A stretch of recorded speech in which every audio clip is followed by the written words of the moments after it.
Hello students, मैं राजेश झा आप सभी का अपने इस YouTube चैनल ऑनलाइन पाठशाला के इस मैथमेटिक्स क्लास में स्वागत करता हूं। स्टूडेंट्स, हम लोगों ने सेट थ्योरी स्टार्ट किया था। सेट थ्योरी में अब तक हम 6 लेक्चर्स कर चुके हैं ऑलरेडी, और अब तक हमने ये सीख लिया है कि ऑपरेशन ऑफ सेट्स में यूनियन कैसे फाइंड करते हैं, इंटरसेक्शन कैसे फाइंड करते हैं, दो सेट ए और बी का डिफरेंस किस तरीके से फाइंड किया जाएगा, और कॉम्प्लीमेंट ऑफ अ सेट क्या होता है। लास्ट लेक्चर में हम लोग symmetric difference between two sets के बारे में सीखने वाले थे, तो आज हम उसे कंटिन्यू करने वाले हैं। चलिए हम लोग शुरुआत करते हैं symmetric difference between two sets से। So students, symmetric difference of two sets क्या होता है? So let A and B be two given sets. Then symmetric difference of set A and set B can be given by A delta B. आप इस symbol को delta कहेंगे। A delta B, इस तरीके से हम सिमेट्रिक डिफरेंस को represent करते हैं। या कहीं कहीं आप इस तरीके से भी लिखा हुआ देखेंगे, A and symmetric difference B. So A delta B or A symmetric difference B equals to A minus B union B minus A. आपको पहले सेट A और सेट B का डिफरेंस निकालना है। एक नया सेट एज अ रिजल्टेंट आपको मिलेगा। फिर आपको सेट B और सेट A का डिफरेंस फाइंड करना है। यहां भी आपको एक नया रिजल्टेंट सेट मिलेगा और बाद में उन दोनों का यूनियन करना है। तो इस तरीके का जो ऑपरेशन सेट A और B के ऊपर होगा, हम उसे symmetric difference of two sets A and B कहेंगे।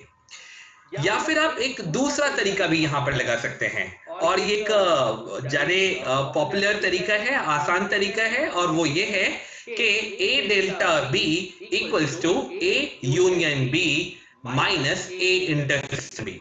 जब आप इस तरीके से करने जाएंगे तो आपको सबसे पहले ए और बी दोनों सेट का यूनियन फाइंड करना चाहिए, फिर ए और बी दोनों सेट का इंटरसेक्शन फाइंड करना चाहिए, और फिर इस तरह आए हुए दोनों नए सेट्स का डिफरेंस लेना चाहिए। तो ये ए और बी का सिमेट्रिक डिफरेंस होगा।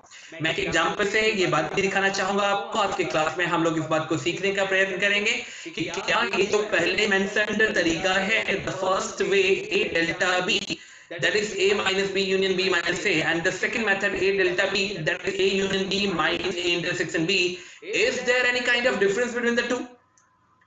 We will find that no, there is no any kind of difference, both are same result. So for example, चलिए हम लोग यहाँ पर एक सेट A ले लेते हैं। सेट A जिसके एलिमेंट्स हैं 1 2 3 and 4। यहाँ सेट A में 4 एलिमेंट्स हैं, 1 2 3 and 4। और एक दूसरा सेट हमने लिया है सेट B, और इसके एलिमेंट्स हैं 2 4 6। सेट B के एलिमेंट्स हैं 2 4 6।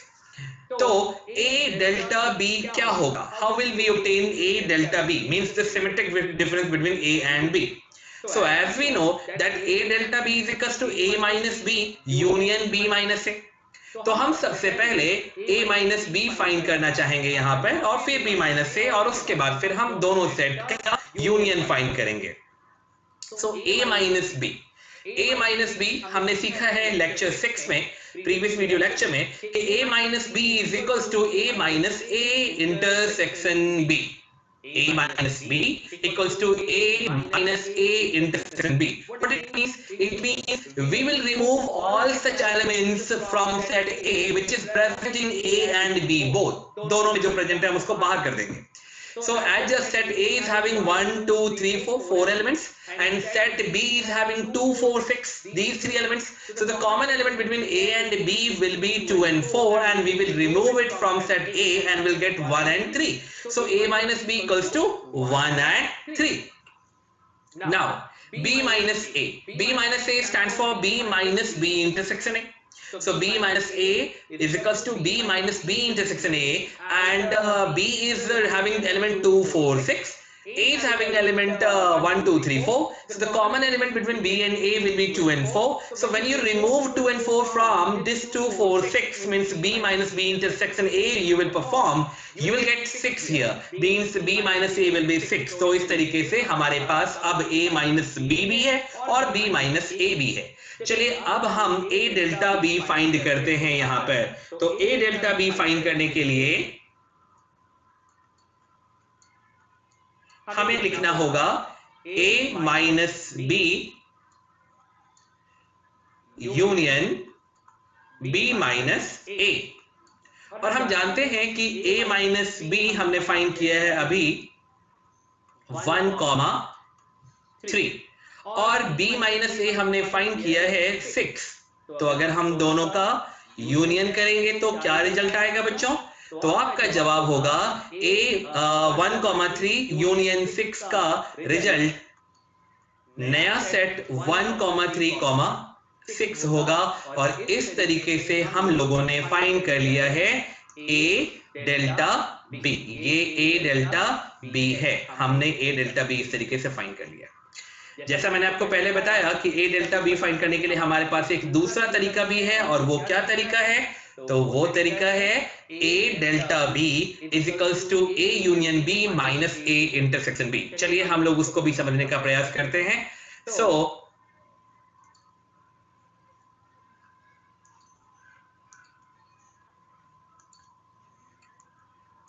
A delta B is equals to A union B minus A intersection B।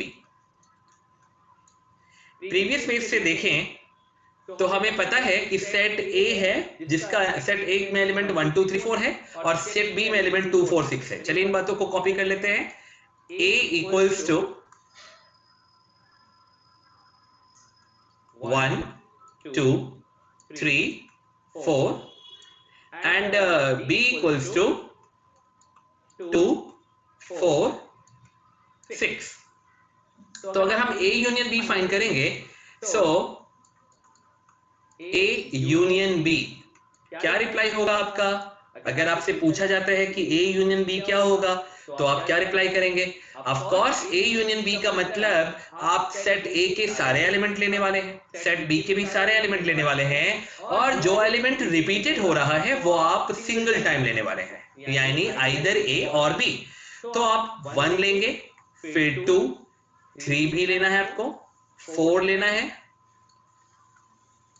और उसके बाद 6 आएगा। ये A यूनियन B होगा। अगर A इंटरसेक्शन B फाइंड करना होगा तो A intersection B means A and B means those elements will be taken which is present in both A and B. So 2 and 4 are the two elements, दोनों में present है, 2 और 4 A में भी present है और B में भी present है। So now A union B की जगह पर आप रखने वाले हो 1 2 3 4 6 और उसमें से आप रिमूव करने वाले हैं 2 and 4। तो एज ए रिजल्टेंट आपको मिलने वाला है 1 3 6। तो क्या अब जो हमने यहां पर देखा A डेल्टा B और 1 3 6 और जो हमने पहले रिजल्ट देखा, क्या दोनों में किसी तरह का कोई डिफरेंस है? आपका जवाब होगा कि किसी भी तरह का कोई डिफरेंस नहीं है। और हम प्रीवियस पेज पर आकर इस बात को देख भी सकते हैं कि A डेल्टा B जो हमने A minus B union B minus A से निकाला था वो भी 136 ही आया, और जो हमने अब फाइंड किया है A delta B A union B minus A delta B से वो भी 136 ही आया है। So we can say therefore A delta B is equals to A minus B union B minus A, and that is equals to A union B minus A intersection B. So students, I hope आप लोगों को बहुत अच्छे तरीके से symmetric difference between two sets clear हो गया होगा। आप इस बात को समझ गए होंगे कि दो सेट का सिमेट्रिक डिफरेंस कैसे फाइंड करते हैं। तो अब हम लोग सीखने वाले हैं, इसके बाद नेक्स्ट कंसेप्ट हमारा है डी मॉर्गन्स लॉ। तो हम शुरुआत करते हैं D Morgan's law. D Morgan's law के according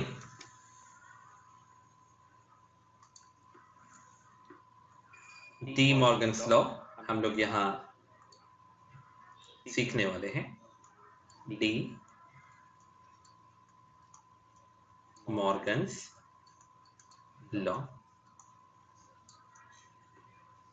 There are two laws that was given by D. Morgan's, a mathematician.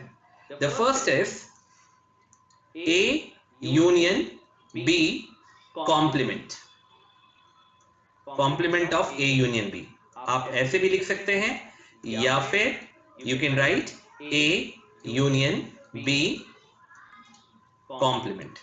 So A union B complement is equals to A complement intersection B complement. ऐसे लिखो, या फिर A complement intersection B complement, right? जब आप A union B करेंगे तो, और second rule है यहां पर A intersection B complement, या आप इसको ऐसे लिखिए A intersection B complement, and that is equals to A complement union B complement, या फिर आप इसको ऐसे लिखें A complement union B complement।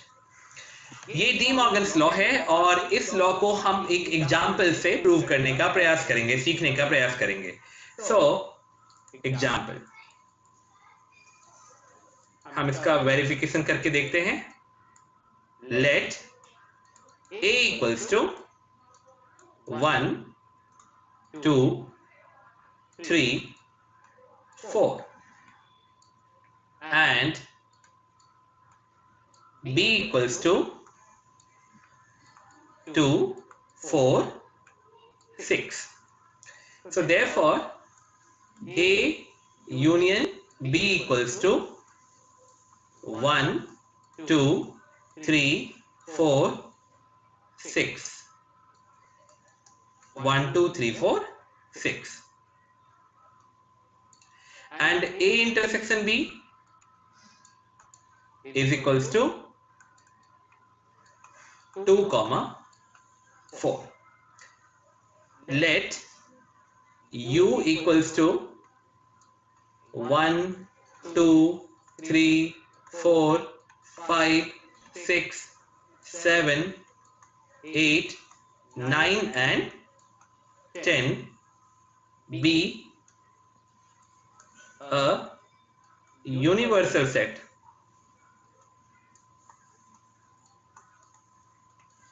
therefore A union B complement is equals to U minus A union B। और अगर आप U में से A यूनियन B माइनस करोगे तो आपको सेट U के जितने भी एलिमेंट हैं उसमें से A यूनियन B के एलिमेंट्स बाहर करने होंगे। सो ऑफ कोर्स आपके पास बचेगा 1 2 3 4 6 हटाने पर 5 7 8 9 10। अब हम A कॉम्प्लीमेंट फाइंड करेंगे। So A complement is equals to U minus A, हमने पहले सीखा है A complement equals to U minus A, and U minus A U में 1 से लेकर 10 तक एलिमेंट्स हैं, और उसमें आप 1 2 3 4 माइनस करेंगे तो आपके पास बचेगा 5 6 7 8 9 10। अब उसके बाद नेक्स्ट पॉइंट हमारा B कॉम्प्लीमेंट फाइंड करना। तो B कॉम्प्लीमेंट कैसे फाइंड करेंगे? B कॉम्प्लीमेंट अगर हमें फाइंड करना है तो उसके लिए हमें लेना होगा U माइनस B, और U माइनस B मतलब 1 2 3 4 5 6 7 8 9 10 में से 2 4 6 को बाहर करना, 2 4 6 को। B में सिर्फ यही 3 एलिमेंट है, तो U माइनस B करने पर हमें मिलेगा 1 3 5 7 8 9 10। अब A complement intersection B complement अगर करना है तो A कॉम्प्लीमेंट था 5 6 7 8 9 10, और उसका इंटरसेक्शन करना है हमें 1 3 5 7 8 9 10 से। तो ये इंटरसेक्शन आएगा 5 इज कॉमन आएगा, इंटरसेक्शन में कॉमन एलिमेंट्स आएंगे। फिर next 7 is common, 8 is also common, 9 is also common and 10 is also common. So अब अगर हम देखें, अगर आपसे पूछा जाए कि is in this example A union B complement is equals to A complement intersection B complement, तो आपका जवाब होगा yes they are, yes they are equal, right ना? ऐसा क्यों? क्योंकि हमने देखा कि A complement intersection B complement के एलिमेंट्स 5 7 8 9 10 आ रहा है, जबकि जब हमने A union B complement find किया तो उसमें 5 6 7 8 9 10 आया। 6 नहीं आएगा यहाँ पर, that is a kind of mistake. So A union B में, so yes, so हमारा रिजल्ट आया 5 7 8 9 10। so यहाँ भी हमारा 5 7 8 9 10 ही आया है, so yes they are equal। मतलब हम ये कह सकते हैं कि इस तरीके से हमने वेरीफाई किया कि yes it is true, बिल्कुल सही बात है कि A union B complement is equals to A complement intersection B complement. चलिए अब हम लोग नेक्स्ट जो सेकंड स्टेटमेंट है डी मॉर्गन्स लॉ का, वो है A intersection B complement is equals to A complement union B complement. इस बात को फाइंड करते हैं। So A intersection B complement, LHS यहां पर हमारा A इंटरसेक्शन B कॉम्प्लीमेंट है और हम इसे U में से A इंटरसेक्शन B को रिमूव करके फाइंड कर सकते हैं। तो U हमारा यहाँ पर 1 से लेकर 10 तक है और A इंटरसेक्शन B में सिर्फ 2 एलिमेंट हैं। यहाँ मैं इस बात को लिख देता हूँ, A इंटरसेक्शन B में जस्ट 2 एलिमेंट्स आर देयर और वो एलिमेंट्स हैं 2 and 4। तो जब आप उन दोनों को बाहर कर देंगे तो रिजल्टेंट आपका होगा 1 3 5 6 7 8 9 and 10। ये रिजल्ट्स होंगे हमारे A इंटरसेक्शन B कॉम्प्लीमेंट में। और जब हम RHS फाइंड करते हैं यहाँ पर, तो RHS होगा A union A complement union B complement. तो A कॉम्प्लीमेंट में हमने देखा था एलिमेंट्स वर 5 6 7 8 9 and 10, जबकि B कॉम्प्लीमेंट में हमने देखा था कि एलिमेंट्स वर 1 3 5 7 8 9 and 10। तो इस तरीके से दोनों का यूनियन करने पर 1 3 5 6 7 8 9 10 ये एक रिजल्टेंट आता है। So we can say therefore LHS is equals to RHS। मतलब क्या? It's very clear to us के A intersection B complement is equals to A complement union B complement। मतलब D Morgan's law perfectly verify हो गया है इस example से, और हम डी मॉर्गन के इन दोनों स्टेटमेंट को आगे दूसरे जो सम्स होंगे उसमें अप्लाई कर सकते हैं। फिर से एक बार मैं आपको कहना चाहूंगा, फर्स्ट रूल है डी मॉर्गन्स लॉ का, A union B complement is equals to A complement intersection B complement, और दूसरा रूल है A union A intersection B complement is equals to A complement union B complement. So students, आज की class में हम लोगों ने symmetric difference between two sets और डी मॉर्गन्स लॉ को समझा, उस पर एग्जांपल्स भी हमने रिलेट किए और हमने उनको समझने का प्रयास किया अच्छे तरीके से। आई होप कि सारी बातें आपको क्लियर हुई होंगी। नेक्स्ट क्लास में सेट थ्योरी की इस जर्नी को हम लोग आगे बढ़ाएंगे। तब तक आप सबको बाय एंड थैंक यू, आपने इस वीडियो को इतने ध्यान से देखा इसके लिए। हम मिलते हैं अपने नेक्स्ट लेक्चर में, तब तक के लिए बाय बाय।